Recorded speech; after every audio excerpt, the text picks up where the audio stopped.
Boa noite a todos, boa noite Hebraica, boa noite meus amigos. Estamos aqui na plataforma Hebraica Nossa Casa, plataforma criada para manter a conexão do sócio com o clube nesse momento de distanciamento social. Hoje o assunto é de extrema importância, é o que todo mundo mais pergunta, o que será da nossa economia daqui para frente, com um craque, com um mestre, com um talentoso Paulo Feldman, que é mestre e doutor em economia pela FGV, professor de economia da USP, foi diretor de tecnologia do nosso clube, do conselho deliberativo do clube. Boa noite, Paulo, seja bem-vindo.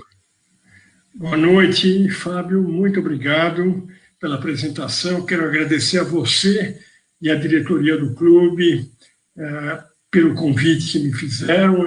Para mim é uma satisfação enorme, uma honra estar aqui. Quero agradecer a diretoria, nominando a Marisa de Eisenstein, que é filha de uma das pessoas que mais influiu na minha vida, que é o Benel Eisenstein, que foi o meu grande guru comunitário.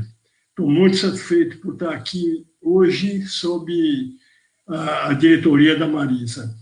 Obrigado. Paulo, o tema é simplesmente o que esperar da nossa economia daqui para frente. Essa é a pergunta que todo mundo quer a resposta. É lógico que é um tema extremamente abrangente, tema delicado, complexo e difícil, é por isso que a gente convidou você que entende tudo do assunto.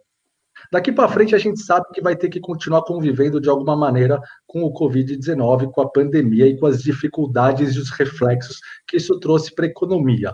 Na sua opinião, daqui para frente, o que esperar da nossa economia, Paulo? Veja, Fábio, realmente essa pergunta é muito importante. Há uma onda de pessimismo muito grande hoje no país. Se você abrir os jornais, você vai ver que as projeções são todas muito ruins, né? E ontem, inclusive, um dos órgãos mais importantes da economia mundial, que é a OCDE, fez uma projeção de que a economia brasileira vai cair este ano 9,8%. Seria uma tragédia. É claro que será um ano ruim. Isso não resta dúvida, provavelmente o pior ano da história da economia brasileira, muito pior do que aqueles anos de recessão que nós tivemos no final da Dilma, começo do Temer. Né? Mas, veja, nós temos formas de nos contrapor a esse desastre e podemos não ficar numa situação maravilhosa de crescimento, mas podemos atenuar muito a nossa queda, essa queda do crescimento da economia. O Brasil tem peculiaridades muito interessantes que permitem que nós tenhamos uma saída relativamente fácil. Eu vou só citar para você alguns fatos que nós temos e outros países não têm. São pontos negativos do Brasil, mas que nessa hora podem ajudar. Por exemplo, o Brasil tem uma massa enorme de pessoas muito pobres. Um quarto dos brasileiros vive com R$ 400 por mês. Um quarto mais pobre. Você tem metade da população brasileira hoje ganha menos que o salário mínimo. Então, veja, para essas pessoas, na hora que você dá um auxílio, como foi feito esse auxílio emergência agora, de R$ 600, isso tem um impacto muito grande. Para quem ganha 400 por mês, normalmente, quando recebe 600, é mais do que o dobro da sua renda. Então, essas camadas mais humildes do Brasil, elas estão se beneficiando muito com esse auxílio emergência que está aí. E estão atenuando uma crise que seria muito maior sem ela. E tem um fato positivo. Esse pessoal saiu para as ruas consumindo. E eles estão comprando leite, eles estão comprando pão, estão comprando remédios, coisa que eles não tinham muita dificuldade de fazer, mas estão com isso, estão movimentando a economia nas suas regiões, que são normalmente regiões muito pobres, no interiorzão do Brasil, ou mesmo aqui em São Paulo, na periferia. Bom, isso está trazendo uma certa dinâmica para a economia, muito interessante, de tal forma que O mês de maio, por exemplo, quando esse auxílio emergência já estava valendo, será um mês, quando saírem os resultados de maio, será um mês muito melhor que abril, porque o povão, então, o povão mais pobre, que é praticamente metade da população brasileira, está se beneficiando e está consumindo. Isso tem um efeito cascata na economia. Na medida em que esse pessoal começa a consumir, isso se irradia para outros segmentos e o consumo volta para o país e de uma forma mais rápida do que se imaginava. Então, o que eu acho importante nesse momento é que não se elimine o auxílio emergência, que ele seja mantido, no mínimo, até o final do ano, porque justamente para uma metade mais pobre da população é muito importante. Mas, Paulo, justamente sobre esse auxílio emergencial de extrema importância que você está comentando e como ele ajuda as classes mais populares, o governo tem fôlego para manter esse auxílio durante meses daqui para frente, até como o senhor sugere, até o fim do ano? Foi muito bom você perguntar isso, Fábio, porque olha só, esse auxílio emergência, ele, na verdade, ele deveria ser dado apenas para 38 ou 40 milhões de pessoas no máximo, que são as pessoas que realmente precisam, porque são as pessoas informais da economia brasileira, são as pessoas que não têm emprego e que não têm nenhuma garantia, não têm nenhum direito e que precisam disso. Sem isso, elas não conseguem sobreviver. Não passam de 40 milhões de pessoas. 40 milhões de pessoas ganhando R$600, fazendo uma conta rápida, Fábio, você vê, dá 24 bilhões de reais. 24 bilhões de reais é 1,2% do total do gasto do governo federal. O governo federal brasileiro gasta 1,5 trilhão de reais por ano, 1,5 trilhão. Quer dizer, 24, que é o que precisa por mês para o auxílio emergência, é 1,2%. Não é um impacto muito grande, não. E tem um dado importantíssimo. Na medida em que essas pessoas começam a consumir com essa renda, começa a pagar imposto. Esse pessoal começa a pagar imposto e também aonde eles compram também paga imposto, né? E isso gera, então, uma arrecadação de impostos para o Brasil que é muito positiva. Então, o problema não existe. Boa parte dos países estão partindo para essa solução de renda básica, como muitos chamam, né? Ou renda mínima, que é a que a gente está chamando de auxílio de emergência. O impacto sobre o gasto federal, se você estender isso por 6 meses, ele não vai chegar a 10% do total do gasto federal. Não é tão significativo assim. O governo federal pode perfeitamente remanejar os seus gastos para atender essa população, então, mais pobre. Ou seja, Paulo, você está ajudando a gente a encontrar soluções para que a economia não seja tão debilitada daqui para frente num momento tão delicado quanto a gente vive hoje. Então, a gente está falando agora sobre as classes mais populares e da importância do auxílio emergencial. E da classe média, das pessoas que vêm perdendo emprego, a bancarrota, das empresas que vêm quebrando, como lidar com essa classe, na sua opinião? Veja, primeiro a gente tem que dinamizar. A forma de você gerar consumo no país rapidamente é apoiando, em primeiro lugar, os mais pobres. À medida que os mais pobres começam a consumir, isso vai irradiando para as camadas que têm maior renda. Então, isso é um efeito mais ou menos rápido que vai acontecer na metade do segundo semestre. Então, os negócios, as padarias, as farmácias, os supermercados, as lojas, todos vão começar a sentir o consumo voltando mais ou menos no segundo semestre, lá para setembro, outubro. Então, quem tem pequena empresa começa a sentir efeitos positivos mais ou menos daqui a uns 3 a 4 meses. Tá? Bom, mas existem outros mecanismos importantes que têm que ser usados. Um dos mecanismos é o apoio para a pequena empresa, porque a pequena empresa é outra que sofre muito numa crise como essa, já está sofrendo. Nós tivemos um aumento no número de falências de 10% no mês de abril, de pequenas empresas. Então, isso tem que ser também atenuado.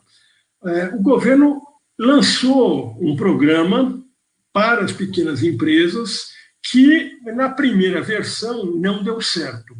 Não deu certo porque era uma quantia grande de dinheiro que foi colocada à disposição dos bancos para que os bancos emprestassem, mas os bancos não emprestaram para as pequenas. Por quê? Os bancos alegaram que havia um risco muito grande e que eles não queriam correr esse risco. Então, o dinheiro ficou, os economistas chamam de que o dinheiro ficou empossado nos bancos. O governo passou para os bancos, mas os bancos não usaram. Mas agora o governo criou uma segunda versão, que é o Pronaf e outros programas menores para apoiar a pequena empresa, e agora, então, os bancos terão garantia dada pelo próprio governo. Então, coincidentemente, esse programa começou hoje. Então, a partir de hoje, não há motivo para que os bancos neguem empréstimos para pequenas empresas. São empréstimos muito bons, com taxas muito pequenas de juros e com um prazo de pagamento muito grande, de tal forma que não vai dificultar para a pequena empresa, porque normalmente a pequena empresa tem muito medo de entrar em empréstimos, entrar em dívida, mas nesse caso será um empréstimo muito especial. Então, eu acho que você vai conseguir atenuar a situação da classe média dessa forma, você com esses empréstimos para pequenas empresas. Os valores são muito grandes, e, portanto, não vai haver pequena empresa que não vai ter recursos disponíveis. Então, essa é uma informação muito importante, Paulo. Então, a partir de hoje, não falta crédito, bons créditos para as pequenas empresas? Sim, tem uma linha de financiamento chamada Pronaf, que começou hoje, coincidentemente, e que é justamente uma versão, digamos, 2.0 da outra versão que não deu certo, porque os bancos se negaram a emprestar. Então, desta vez, foi tomada uma medida inteligente, e o governo garantir esses empréstimos para que os bancos não tenham medo. Então, desta vez, não tem por que não funcionar. Esse é um mecanismo importante que tinha que ser buscado. Então, é mais uma medida que ajuda o crescimento da economia. Tem uma outra medida importantíssima, Fábio, que, a meu ver, tem que ser tomada também e que vai beneficiar não só os mais pobres, mas vai beneficiar toda a população brasileira.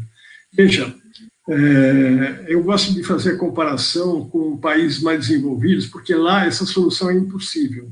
Por exemplo, na Alemanha, toda a infraestrutura da Alemanha está pronta. A Alemanha não precisa de estrada, não precisa de ferrovia, tem saneamento básico na casa de todo mundo, tem energia elétrica. Na Alemanha, na Dinamarca, na Holanda, está tudo pronto. Mas no Brasil, não. No Brasil, nós não temos infraestrutura.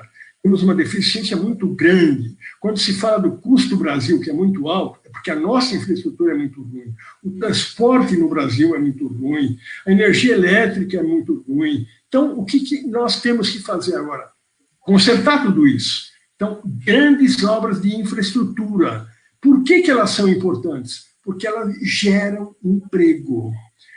E olha, nós temos um estudo feito lá na FEA, na USP, que mostra que cada 80 bilhões de reais que você investe em infraestrutura, você gera 3,5 milhões de empregos. Então, é fácil gerar emprego, basta investir em infraestrutura.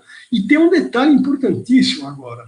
Você vê, a epidemia da Covid, ela está se propagando de uma forma incrível na América Latina, né? Com uma velocidade enorme. Por quê? Porque a América Latina, esses países, principalmente nós, o Peru, o Equador, a Colômbia, não temos saneamento básico. No caso do Brasil, mais da metade das residências não tem saneamento básico. 20% das casas não têm água potável. Então, é a hora de fazer essas obras. Por quê? Porque para essa epidemia, claro que não dá mais tempo, mas outras epidemias é provável que aconteçam no futuro e nós precisamos estar com as casas dos brasileiros devidamente equipadas com saneamento básico, com esgoto. E para fazer tudo isso, não é tão caro, Fábio. Tem um estudo que mostra que para você dotar todas as residências brasileiras de esgoto, você tem que gastar 100 bilhões de dólares. 100 bilhões de dólares. Veja, não é tanto dinheiro assim. Sendo que, só para uma possibilidade, não estou dizendo que isso seja a forma, mas se O governo, claro, o governo alega que ele não tem recursos para fazer esses investimentos. Então, da onde viriam os recursos? Bom, eles podem vir de investidores estrangeiros, é uma alternativa, você oferece para os investidores estrangeiros para eles virem para cá investir em infraestrutura, ou você usa as reservas cambiais que o Brasil tem, que são grandes. As reservas cambiais brasileiras são de 370 bilhões de dólares. Portanto, veja, menos de um terço disso é o que a gente precisa para resolver o nosso problema de saneamento básico e fazer com que mais de metade dos brasileiros hoje passem a ter esgoto nas suas casas. E, com isso, vão estar muito menos sujeitos a epidemias como essa que está aí. Então, eu estou mostrando que há soluções. E, acima de tudo, todo esse investimento em infraestrutura, de alguma maneira, cria emprego. Talvez hoje seja um dos temas mais importantes, né? A questão do desemprego, que deve continuar crescendo. Agora, justamente sobre essa questão que o senhor está comentando, professor, o dilema entre medidas protetivas sanitárias e o crescimento da economia. Tem que se encontrar um equilíbrio que não é fácil. A flexibilização está acontecendo, ela é extremamente importante, obviamente, mas, ao mesmo tempo, os números da pandemia não podem crescer. Então, é um dilema complicado esse, não é, professor? Esse é um ponto realmente muito complicado. Aliás, a gente estava falando de quanto a economia brasileira vai cair este ano, né? É uma coisa muito difícil de se prever isso, principalmente pelo fato que você mencionou. Nós não sabemos quando a epidemia vai terminar. Então, veja, boa parte dos países, a epidemia durou 2 meses e meio, 3 meses, né? A Itália sofreu muito, a França também, a Espanha também, mas veja, em menos de 3 meses, eles acabaram com o assunto. A quarentena durou 75 dias lá. Então, no nosso caso, infelizmente, a pandemia vai demorar mais tempo. Nós não estamos ainda nem no pico, né? Estamos longe do pico. Aí, por uma série de razões, a epidemia no Brasil ela foi mal conduzida, houve um problema geral de falta de governabilidade geral, houve uma falta de comunicação entre governo federal e estados, houve alguns choques de governadores com o presidente, etc. O fato é que essa falta de coordenação, digamos assim, ela fez com que a gente não atacasse o problema de fato.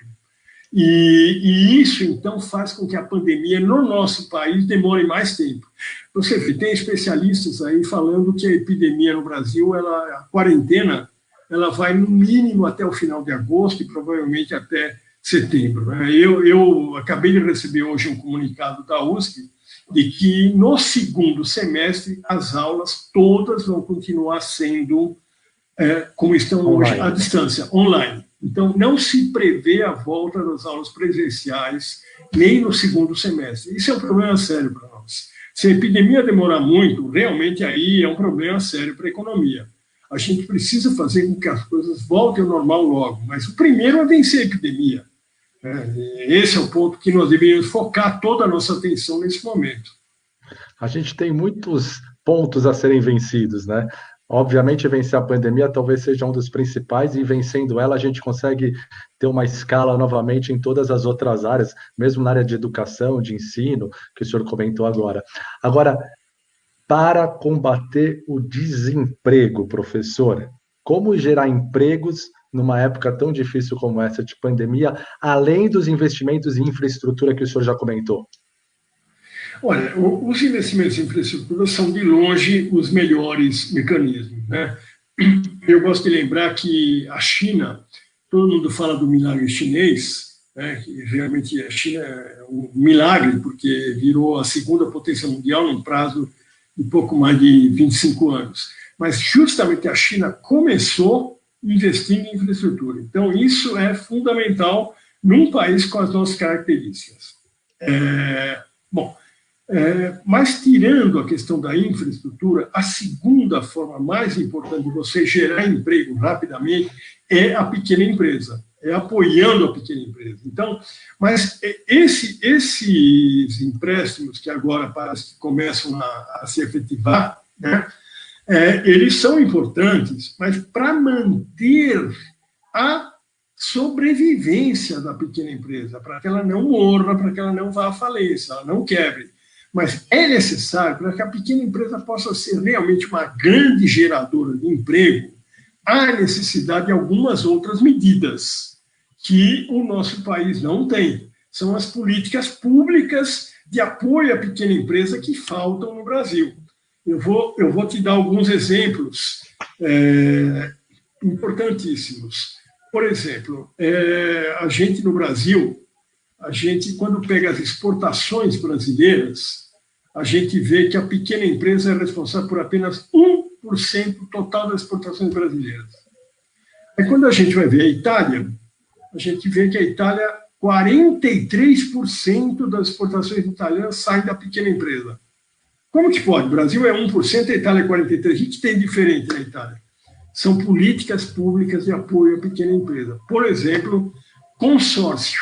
Na Itália existe uma lei que faz com que a pequena empresa, quando ela se junta em grupos de 100 pequenas, 200 pequenas empresas, criando um consórcio, esse consórcio é fortemente apoiado pelos governos, pelas prefeituras, pelo governo federal da Itália, etc., às vezes com isenções de impostos, às vezes com outras medidas, mas isso tem um impacto muito grande, porque a pequena empresa italiana trabalha em bloco sempre, ela nunca trabalha sozinha. E em bloco, ela consegue concorrer com a grande, ela compete com a grande em diversas situações.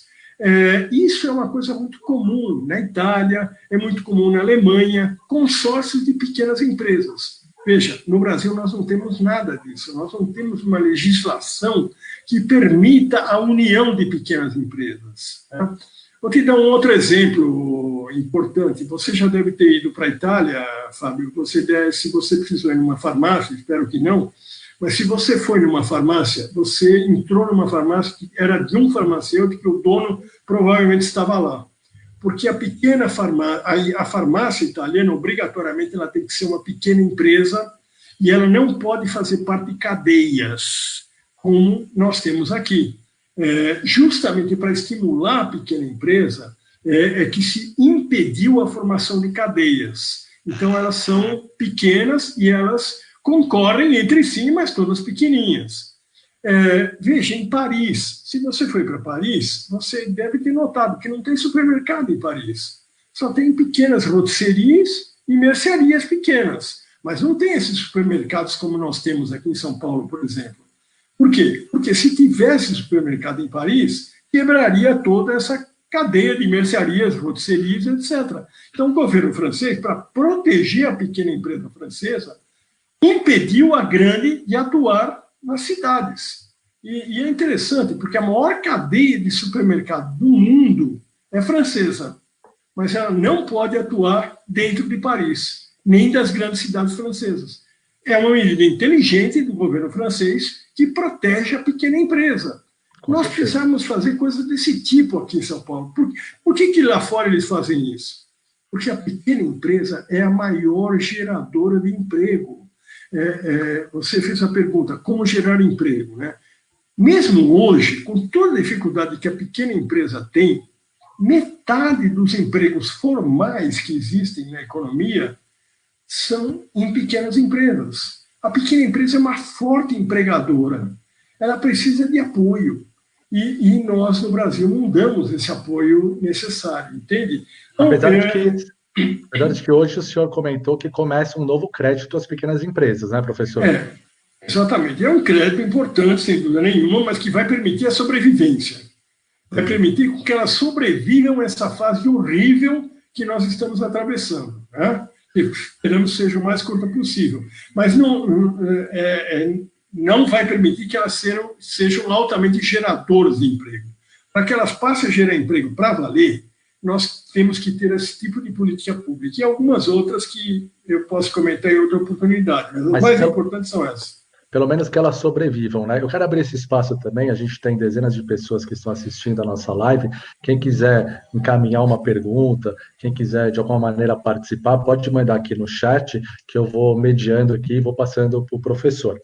Professor, durante a sua explanação, a gente está conversando com todos os públicos. A gente falou um pouquinho sobre de que maneira o auxílio emergencial pode contribuir com as pessoas de baixa renda para que elas possam sobreviver.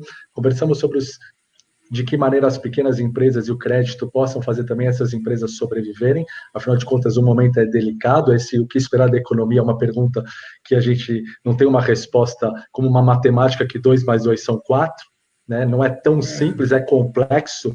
Agora, e para a pessoa que sobrou um pouco de dinheiro, onde investir nesse momento? Afinal de contas, juros lá embaixo, aquela pessoa que tinha um dinheirinho guardado e vivia com 1% ao mês, não pode mais, né? Olha, essa é a pergunta mais difícil de todas que você me fez, sabe? Eu realmente eu não... É muito difícil, porque eu acho que tem muita gente aplicando o seu dinheiro na Bolsa atualmente, né? Eu tenho vários amigos que estão ganhando dinheiro aplicando na Bolsa, mas eu acho muito arriscado. Por que as pessoas estão aplicando na Bolsa? Porque renda fixa está muito ruim. O rendimento da renda fixa, com a queda nas taxas de juros, que foi uma coisa boa, mas o rendimento da renda fixa hoje está muito, muito baixo. A poupança, a caderneta de poupança está até um pouco melhor, mas é uma rentabilidade mínima, quase zero. Então, eu acho que neste momento, aí eu vou dar a minha opinião pessoal, eu acho que a gente tem que ser conservador. Vou dizer o que eu digo para os meus amigos que aplicam em Bolsa. Eu acho que a Bolsa brasileira teve um crescimento agora de um mês para cá, mas, na minha opinião, foi uma bolha, uma bolha que não vai perdurar por muito tempo. E porque, como houve um crescimento nas bolsas internacionais, e a Bolsa brasileira acompanha muito, principalmente o que acontece em Nova York, em Londres, em Tóquio, a Bolsa aqui subiu também, acompanhando o movimento. Mas acontece que lá o pessoal já praticamente saiu da crise maior, então o pessoal lá percebeu que a crise não vai ser tão grande quanto se imaginava há 2 meses atrás. Então o crescimento da economia mundial talvez vá ser negativo, claro, mas talvez alguma coisa entre 4% e 5%, e não como entre 8% e 9%, que é o que se imaginava há 2 meses atrás. Houve uma melhora da perspectiva sobre a economia mundial. Muita gente acha que isso é válido para o Brasil. Pode ser que seja, mas temos que tomar cuidado. Temos que tomar cuidado. Eu acho muito arriscado, nesse momento, aplicações em renda variável. Mesmo a aplicação em dólar, eu acho arriscada. Eu acho que minha visão é que o dólar deve permanecer nesse valor por muito tempo. Mas, então, só finalizando. Para quem gosta de fortes emoções, né? Eu prefiro continuar ou na renda fixa ou na caderneta de poupança. Eu acho mais seguro nesse momento. Professor, nosso presidente, Daniel Bialski, meu amigo, presidente, encaminhando uma pergunta para o senhor. O que você interpreta sobre a questão de impostos e eventual possibilidade de se amortizar ou diminuir ou até mesmo abonar? Olha, essa é uma questão que está se levantando. Eu acho que, em algumas situações, ela é necessária mesmo, né? Para pequenas empresas, principalmente, eu acho justo que se postergue alguns impostos. A pequena empresa está numa fase tão difícil atualmente, para ela pagar o IPTU, o ISS, é muito difícil. Então, acho justo que haja uma facilitação para as pequenas empresas. Agora, é claro que é uma difícil, porque se você, por um lado, você atenua os impostos, você diminui a arrecadação de impostos, no momento em que os governos estão com gastos muito grandes, né?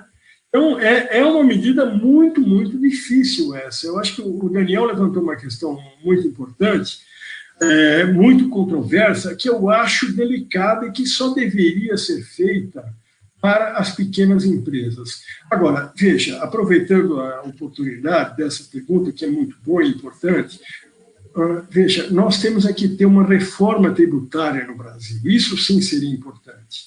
Uma reforma tributária de tal forma que a gente tentasse resolver o problema da desigualdade no Brasil.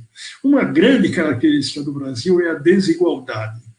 Como eu disse para você no começo, metade da população brasileira ganha menos de um salário mínimo. 60% dos brasileiros vivem com menos de R$ 1.500 por mês. No entanto, você tem 1% da população brasileira, o 1% mais rico, que tem uma renda muito alta, acima de R$ 50 mil, 1% da população brasileira, e você tem até segmentos desse 1% que também tem rendas altíssimas. E onde é que está o ponto? Pagam menos impostos do que as classe média e a classe mais pobre. Veja, hoje, o imposto efetivo da classe média, uma pessoa que hoje no Brasil ganha alguma coisa em torno de 8 a 10 mil reais por mês, que é basicamente classe média alta, paga 16% de imposto de renda. Está fazendo agora o imposto de renda, se calcular tudo que vai pagar dividido pelo que ganhou, vai ver que dá 16%. Agora, se você for fazer o mesmo cálculo para as camadas mais ricas, o pessoal que ganha mais do que 300 mil reais por mês, esse pessoal paga 5% apenas. 5%. Então, não é justo que quem é muito rico pague muito menos do que quem é classe média. Outra coisa importantíssima que tem que ser feita no Brasil nessa questão é a seguinte: quem ganha dividendo ou lucro nas suas empresas não paga imposto de renda sobre isso. Então, você aplica em ações, você ganha muito dinheiro com as ações. Aquilo é muito bom para você, mas você não vai pagar imposto sobre aquilo. Assim como o lucro da tua empresa, você também, acionistas de grandes empresas, você tem, às vezes, empresas que dão lucros de 500 mil, 1 milhão de reais, mas isso não é tributado, porque esse tipo de coisa só é tributado na pessoa jurídica no Brasil, não na pessoa física. Isso é errado. Então, nós teríamos que acertar o nosso sistema tributário, respondendo a pergunta do Daniel, que é muito boa. Eu acho que a gente tinha que tornar o sistema tributário brasileiro mais justo e fazer com que quem ganha mais, pague mais, quem ganha menos, pague menos. Então, basicamente é isso que tem que ser feito, na minha opinião, do ponto de vista da tributação. Professor, o senhor é otimista? Você acredita que daqui para frente a economia vai bem no Brasil?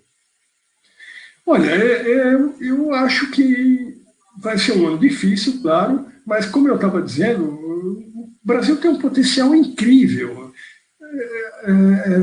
O Brasil tem capacidade de sair dessa crise muito boa. Eu acho que o ano 2020 será um ano ruim, claro. Não tem como nós não termos uma recessão que será a pior da história, neste ano 2020. Talvez a gente não caia tanto, não caia como o Banco Mundial falou ontem. O Banco Mundial falou que este ano a gente cai 8%. Talvez não seja isso, a gente caia 5%. Mas a gente vai ter uma queda importante. Mas em 2021, nós temos toda a condição de crescer, voltar a crescer em 2021.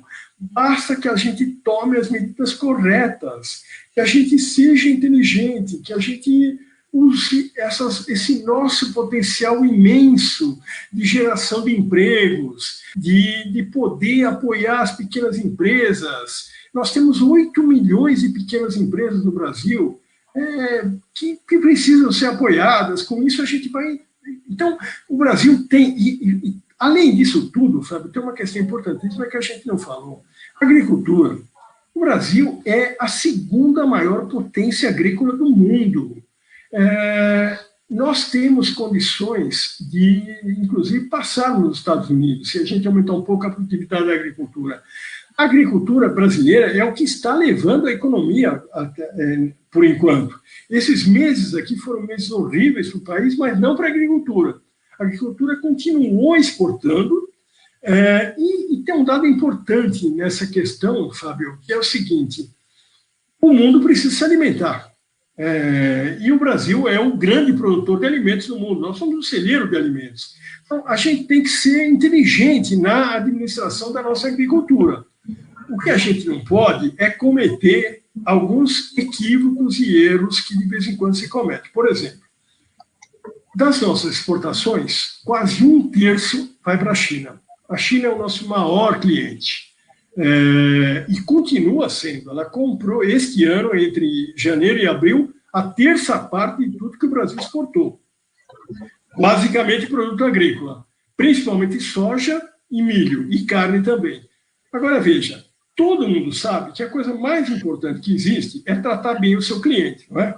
Todo mundo que é sendo empresário ou não sendo empresário, você sabe, você tem que tratar bem o cliente. E a gente não está tratando bem os chineses.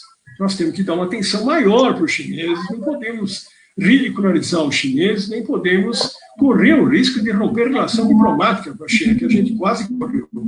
Então, eu acho que se a gente não fizer muita besteira nessa questão diplomática e a China continuar comprando da gente, nós temos um potencial maior ainda de sair dessa crise rapidamente, que é a questão agrícola, né? Então, veja, o Brasil tem muita coisa favorável para ajudar o crescimento, a volta do crescimento. O que a gente não pode é cometer alguns deslizes e fazer algumas burradas, né? Eu acho que se a gente agir de forma inteligente, a gente consegue voltar a crescer no ano 2021. Esse ano, infelizmente, não tem mais jeito. Professor, é interessante a gente também fazer uma rápida reflexão que quando surge uma crise, obviamente, com inovação, com a criatividade, surgem também oportunidades. Alguns quebram, outros conseguem dar pulos altos, né? Eu estou recebendo aqui uma pergunta, inclusive da minha tia, da Uva, que ela diz assim, como é que o senhor encara justamente essas mudanças? Porque existe hoje um crescente aumento de vendas virtuais, e como é que vão ficar as lojas físicas depois? Muito boa pergunta da Uva. Realmente, a gente estava deixando de falar dessa questão. Quer dizer, essa crise da Covid, ela tem algumas coisas que vão permanecer. Depois que a Covid for embora, muita coisa vai permanecer. Uma delas é o uso do digital, né?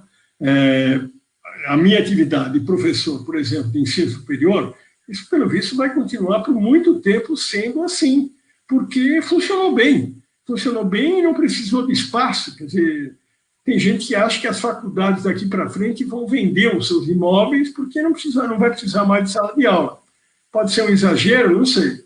Agora, então, tem atividades, as atividades ligadas ao comércio eletrônico, quando a venda pode ser feita por internet, essas estão crescendo muito.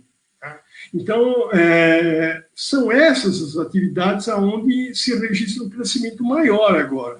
Você veja, não é por coincidência, a Amazon, hoje, ela virou a maior empresa do mundo, né? Em valor de ação, ela passou a Apple, passou a Microsoft, Google, ela é a primeira empresa do mundo, porque o comércio eletrônico explodiu, né? Aliás, no mês passado, 20% das vendas de roupas nos Estados Unidos foram feitas através da Amazon. As pessoas estão comprando roupa por comércio eletrônico. Então, há uma tendência muito grande que o comércio eletrônico vai permanecer. Então, essas atividades que agora cresceram muito por causa da crise, provavelmente algumas delas vão continuar. Mas, claro, e por outro lado, tem muita coisa que vai perder a sua força.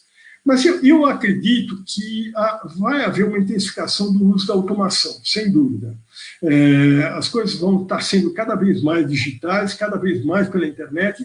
Agora, o lado controverso disso tudo, também, para nós no Brasil, é que há uma expectativa lá fora de que se comece a usar cada vez mais os robôs e os equipamentos de automação industrial. Porque, uma série de razões, as empresas ficaram preocupadas com a mão de obra e também houve um barateamento no custo desses equipamentos. Esse é um problema sério que nós temos que estar atentos no Brasil, porque pode ser que quando as empresas voltarem ao normal, a partir do ano que vem, elas o façam contratando esses equipamentos, comprando esses equipamentos, ao invés de empregar mão de obra. Então, esse é um lado negativo que a gente tem que começar a se planejar desde já no Brasil. Porque no Brasil isso não seria muito adequado, já que a gente tem uma massa enorme de mão de obra muito barata que a gente precisa empregar. Enfim, mas essa pergunta da uva é uma pergunta importante, difícil também, mas eu diria que as atividades baseadas no digital, na internet, na automação, são aquelas que vão prosperar mais. Agora, em contrapartida, desculpa, professor, agora em contrapartida a outros setores como turismo, hotelaria, eventos, esses vão sofrer, né? Já estão sofrendo muito, né? Estão sofrendo, mas a hora que a situação voltar ao normal, isso se prevê que deve acontecer em 2021, haverá uma explosão nessas outras atividades, né? Então, quem dessas áreas conseguir sobreviver até o final deste ano, no ano que vem vai desfrutar muito, porque você imagina, todo mundo agora enclausurado em casa, a hora que isso abrir e for permitido, todo mundo vai querer sair, todo mundo vai querer voltar a fazer turismo, né? A gente já vê hoje na televisão as imagens, né, de Barcelona, Madrid, Paris, Roma, né? As cidades que estão voltando ao normal, todo mundo sai à rua, tomando chopinho, etc. Felizmente para eles isso foi rápido lá. Mas eu acho que o turismo vai acontecer isso também, só que vai demorar um pouco mais, mas provavelmente no ano que vem essa situação deve voltar ao normal, né? Esperamos que não haja um outro tipo de vírus aparecendo, né? E que nem hajam segundas ondas, né? Porque esse talvez seja o grande receio, né? A flexibilização, obviamente, é extremamente importante, né? As pessoas precisam trabalhar. O senhor mesmo já disse quantas pessoas hoje trabalham para pagar o jantar. Às vezes, muitas vezes é o jantar de ontem, que já passou, né, professor? Essas pessoas não estão saindo de casa porque elas querem, mas muitas vezes porque elas precisam.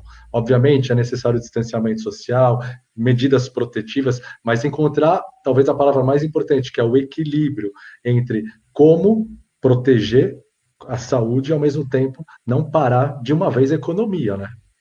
Essa é a grande dificuldade, né? Essa é a grande dificuldade. Realmente, você tem que, em primeiro lugar, proteger a saúde. Mas você, por outro lado, não pode parar a economia.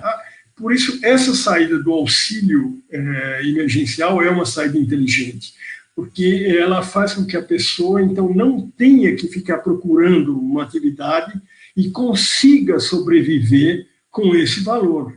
E por isso também que eu acho que esse auxílio emergência ele tem que ser estendido, no mínimo, até o final do ano. Porque se ele for interrompido, quando ele foi criado para abril, maio e junho, portanto, ele se encerra agora. Eu acho que se isso acontecer, vai ser muito ruim para a economia brasileira. Porque aí essas pessoas que hoje estão relativamente isoladas dentro de casa vão ter que sair para buscar, como você disse, buscar a sua renda para pagar o almoço do dia, né? Então, o auxílio emergência precisa continuar, ele não pode ser interrompido e ele precisa ir até a hora que a crise efetivamente diminuir e que as coisas voltarem ao normal. Professor, tem uma pergunta do Silvio Chan. Como podemos ajudar o setor da cultura?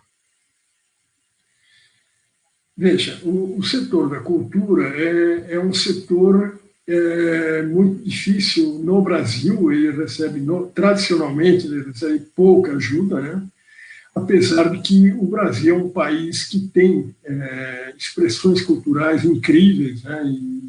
E movimentos culturais os mais diversos possíveis, porque a gente é um país, felizmente, bastante diverso, né?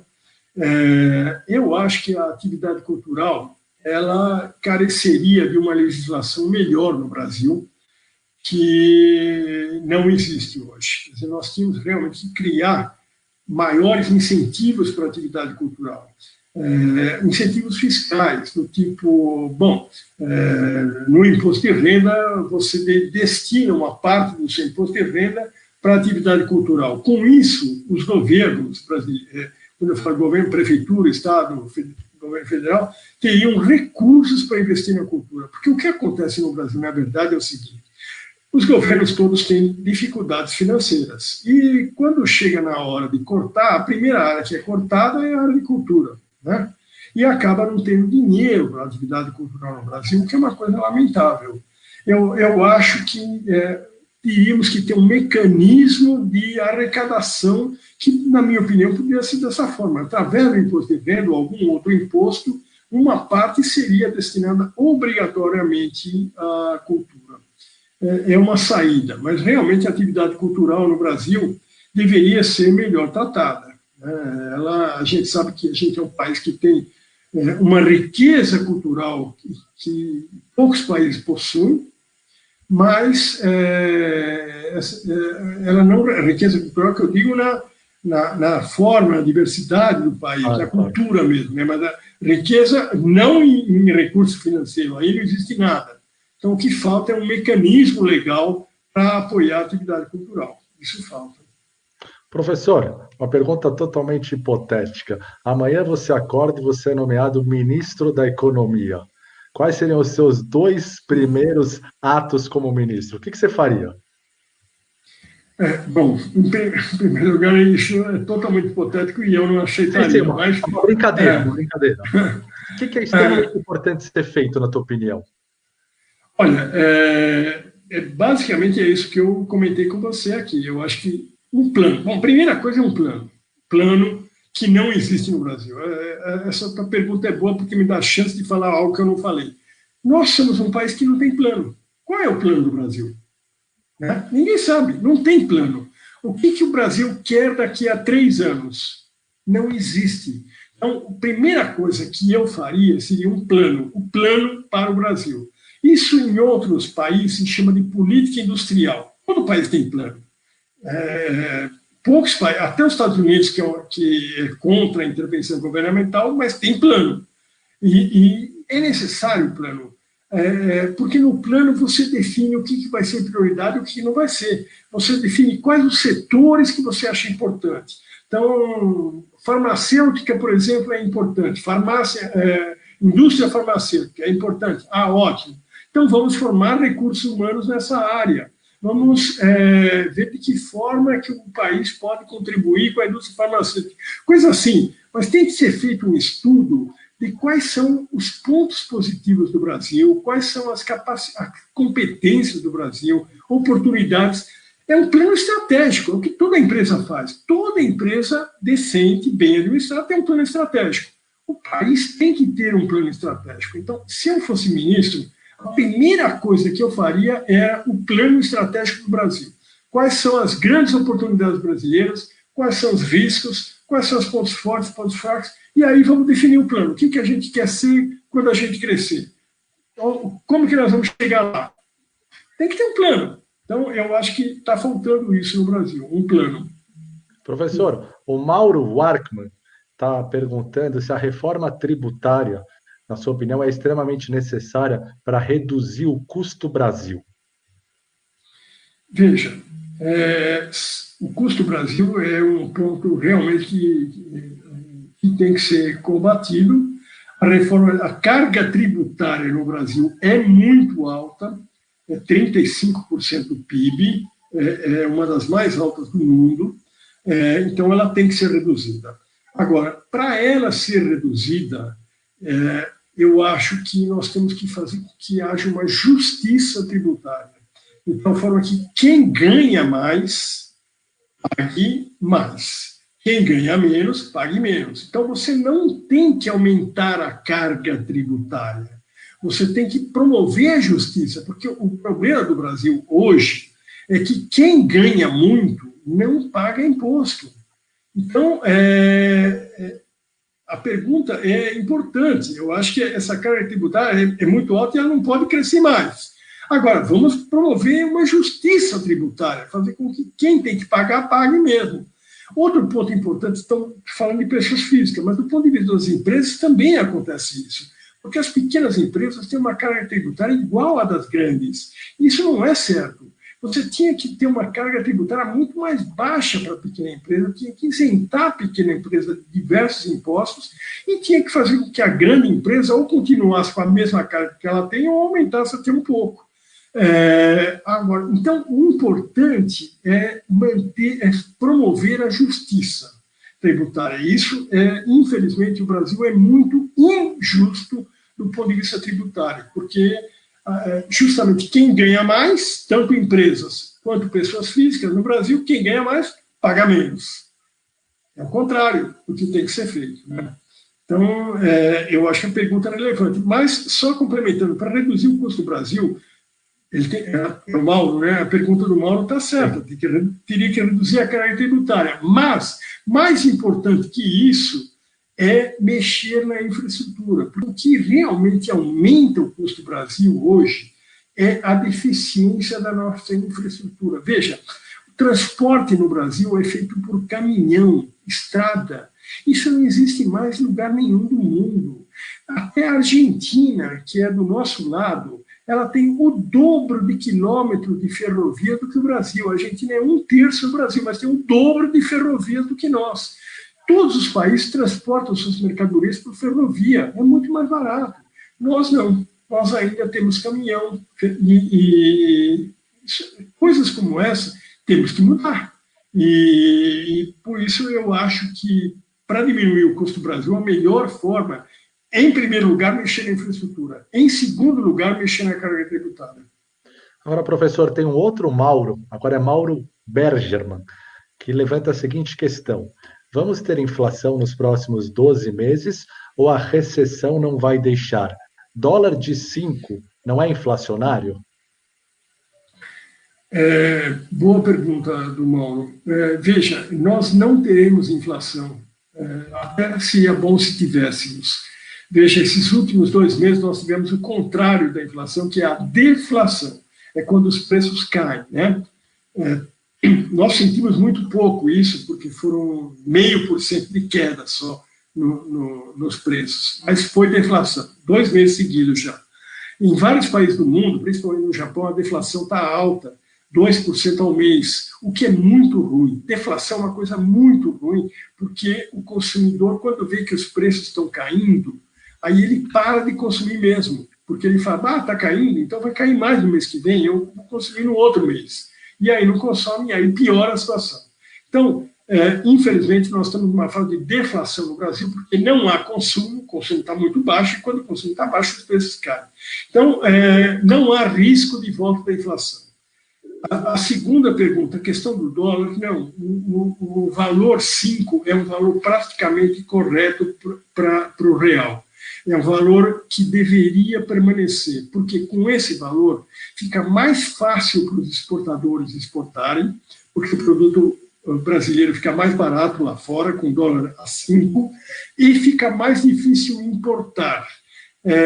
E os preços aqui dentro do Brasil ficam mais ou menos equivalentes aos preços no exterior. Todo mundo sabe que quando sai do Brasil, consegue comprar as coisas muito mais baratas, e isso acabou agora com o dólar a 5. Então, tem gente até que acha que o dólar deveria estar um pouco mais alto, 5,5, 6. Eu acho que o valor correto seria o 5, deveria permanecer, se possível. Isso não é assim fácil de manter esse valor, mas eu acho que o 5 é um valor muito adequado para o Brasil, porque graças a esse 5, inclusive, que as nossas exportações explodiram. Como eu disse há pouco, a única coisa que foi bem na economia brasileira neste ano foram as exportações, que o Brasil exportou muito de janeiro a abril, não saíram aí dos dados de maio. Então, isso se deve, claro, à agricultura, que foi muito bem, mas também ao fato do dólar a 5, que tornou os produtos brasileiros lá fora mais baratos. Então, é uma taxa adequada, essa do 5, e eu acho que ela vai permanecer. Na minha opinião, não deverá haver mudança, não, nesse valor. Professor, infelizmente o nosso tempo está meio que se esgotando, a gente já está praticamente 1 hora no ar e, por incrível que pareça, a nossa audiência está crescendo, porque o tema é extremamente importante, a maneira com que o senhor conduz, com que o senhor explica, fica fácil de entender, porque economia, muitas vezes, dependendo da maneira que se fala, vira economês, ninguém entende, mas o do senhor a gente consegue entender e aprender. Então eu quero agradecer muito a tua presença e abrir esses minutos finais para suas considerações, enfim, para sua mensagem sobre o que achar da nossa economia daqui para frente, né? Eu tenho procurado passar uma imagem positiva, porque o Brasil é um país que tem um potencial incrível, como a gente comentou aqui. A gente tem riquezas enormes, um mercado interno, 210 milhões de habitantes, se as pessoas, todo esse pessoal se tornar consumidor, nós vamos facilmente virar uma grande potência mundial. A China fez isso. O que a China fez foi transformar a massa de habitantes que ela tinha, monstruosa, de mais de 1 bilhão de pessoas, que eram muito, muito pobres, transformou todo mundo em consumidor. A China ela conseguiu tirar 600 milhões de pessoas da pobreza em 30 anos. Hoje, nós temos condições de fazer isso, transformar essa massa de consumidores brasileiros, da população brasileira em consumidores. Isso vai nos tornar uma grande potência. Muitas coisas que nós falamos aqui são fáceis de serem feitas. A questão da infraestrutura para gerar emprego, veja, o mundo inteiro está louco para investir no Brasil. É questão da gente ser inteligente e criar uma política de atração desses investimentos para a nossa infraestrutura. Apoiar a pequena empresa é fácil, não tem grandes dificuldades. Nós nem falamos aqui na nossa conversa da Amazônia. Veja, a Amazônia é uma riqueza que o Brasil tem, que talvez seja a mais importante de todas, porque a biodiversidade amazônica é, hoje, a riqueza fundamental para a ciência, que vai ser a ciência mais importante do final do século XXI, que é a biotecnologia. A biotecnologia vai ser a grande onda do final do século XXI. Ela é a produção de remédios, de bens genéticos, cuidar da vida, da longevidade, mas a matéria-prima para ela é a biodiversidade, que a Amazônia tem 1/4 da biodiversidade mundial. Nós nem falamos disso na nossa conversa, não deu tempo, mas então o Brasil é um país muito rico, que tem um potencial enorme. O que nós temos que evitar é os desastres gerenciais que a gente costuma fazer, os deslizes diplomáticos que também a gente costuma fazer. A gente tem que cuidar muito da nossa governabilidade, dar muita importância para a governabilidade do país, levar a sério, esquecer as desavenças e pensar principalmente no país. Eu acho que nós temos tudo para dar certo e para ser uma grande potência.